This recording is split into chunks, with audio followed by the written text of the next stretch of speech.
ముఖ్యమంత్రి మీద విజయసాయి వ్యాఖ్యలు ఎలా చూస్తారు? ముఖ్యమంత్రి చంద్రబాబు మీద విజయసాయి వ్యాఖ్యలు అంటే ఏమీ చేయలేక అతగాడి తాలూకా తప్పులు బయటపడుతున్నాయి.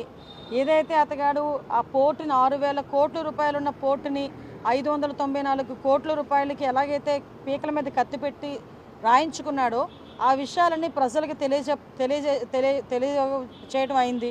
అదేవిధంగా ఇందులోని వైవి సుబ్బారెడ్డి అల్లుడు కూడా అందులో ఇన్వాల్వ్ అవటం, విజయసాయిరెడ్డి అందులో ఇన్వాల్వ్ అవటం, అంటే వీళ్ళ పరిస్థితులు ఎలా ఉన్నాయంటే 5 సంవత్సరాలు రాష్ట్రాన్ని మొత్తం భ్రష్టు పట్టించేసి రాష్ట్రాన్ని సర్వనాశనం చేసేసి రాష్ట్రంలో ఉన్న సంపదనంతటినీ దోపిడీ చేసి ఆఖరికి రాష్ట్ర ప్రజల తాలూకా ఆస్తులు కానీ, ప్రభుత్వ సంస్థల తాలూకా ఆస్తులు కానీ, ప్రైవేటు సంస్థల తాలూకా ఆస్తులు కానీ అన్నీ కొల్లగొట్టి పీకల మీద కత్తులు పెట్టి వాళ్ళ పేర్ల మీద రాయించుకొని ఈరోజు అవన్నీ కూడా బయటకు వస్తున్నాయన్న భయంతో చంద్రబాబు నాయుడు గారి మీద మాట్లాడితేనో లోకేష్ గారి మీద మాట్లాడితేనో టాపిక్ డైవర్ట్ అవుతుంది అనే ఉద్దేశంతో నోటికి వచ్చినట్టు మాట్లాడే పరిస్థితి.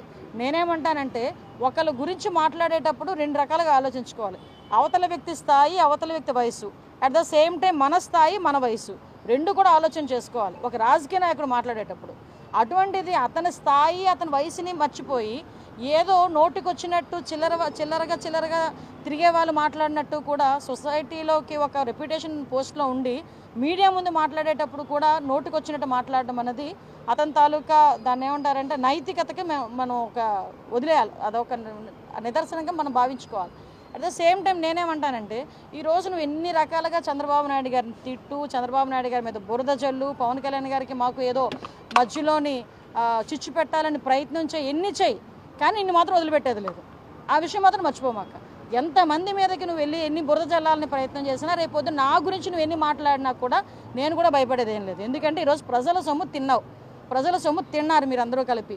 ఈరోజు చాలా ఆస్తులు కొల్లగొట్టారు. ఈ విషయాల మీద విచారణ జరుగుతుంది, ఈ విచారణలో వెళ్తుంది కాబట్టి ఎందుకు నీకు అంత భయం ఏంటి? నిజంగా నువ్వు చేయలేదనుకో ఎంక్వైరీ చేసుకోమని చెప్పు. దాని గురించి మాట్లాడటం అనేసి చంద్రబాబు నాయుడు గారు వయసు గురించి ఎందుకు మాట్లాడతాడు ఈయన? అసలు నాకు అర్థం కాదు. పవన్ కళ్యాణ్ గారు గురించి చంద్రబాబు నాయుడు గారి గురించి మధ్యలో చిచ్చు పెట్టడానికి ఎందుకు మాట్లాడతాడు ఈయన? అరే నువ్వు బయటకు వచ్చావు, మేము ఆరోపిస్తున్నాం కొన్ని సందర్భాల్లో. ఆరోపణలకు విషయం చెప్పు. ఈ రోజు నా మీద ఎవరైనా ఆరోపించారనుకోండి, ఆ ఆరోపణలకు నేను సమాధానం చెప్తాను. దాని గురించి మాత్రం మాట్లాడరు వీళ్ళు. వెంటనే టాపిక్ డైవర్ట్ చేసి మాట్లాడే పరిస్థితి. లాస్ట్ 5 సంవత్సరాలు చేసి 11 తెచ్చుకున్నారు.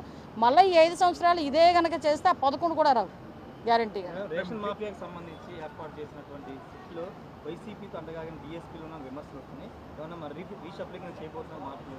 ఎంక్వైరీ జరుగుతుందండి. ఒకటే విషయం అండి, ఇప్పుడు వైసీపీకి అంటగాగిన వాళ్ళ లేకపోతే టీడీపీ సింపథైజర్సా అన్నది పక్కన పెడితే ఈరోజు ఎవరు పర్ఫెక్ట్గా పనిచేస్తారన్న దాని మీద మేము తీసుకుంటున్నాం. ఈరోజు ఒకవేళ నిజంగా మీరు అన్నట్టు అటువంటి పరిస్థితులు ఏదైనా ఉన్నాయనుకుంటే కనుక మేము మళ్ళీ క్రాస్ చెక్ చేసుకుంటాం.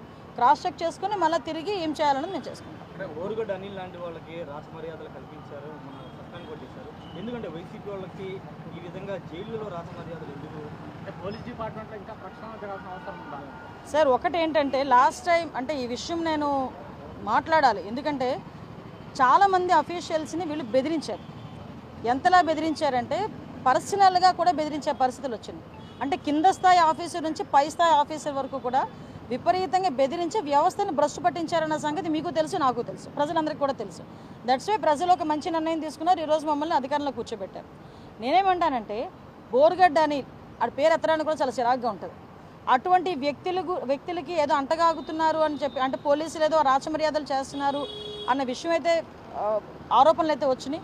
దాని మీద ఎంక్వైరీ చేసాము. ఎంక్వైరీ చేసినప్పుడు అందులో నిరూపితమైన తర్వాత ఇమ్మీడియట్గా యాక్షన్లు తీసుకున్నాం. అటువంటి పరిస్థితులు తెచ్చుకోవద్దని కూడా కొన్ని సందర్భాల్లో పోలీస్ డిపార్ట్మెంట్ వాళ్ళకి కూడా చాలా క్లియర్గా చెప్తున్నాం. ఎట్టి పరిస్థితుల్లోనే అటువంటి పరిస్థితులు ఇంకా రావు. ఒకటి మాత్రం నిజమండి, ఖైదీని ఖైదీలా చూడాలి, ముద్దాయిని ముద్దాయిలా చూడాలి, అంతే. అదే బేస్ పెట్టుకోవాలి.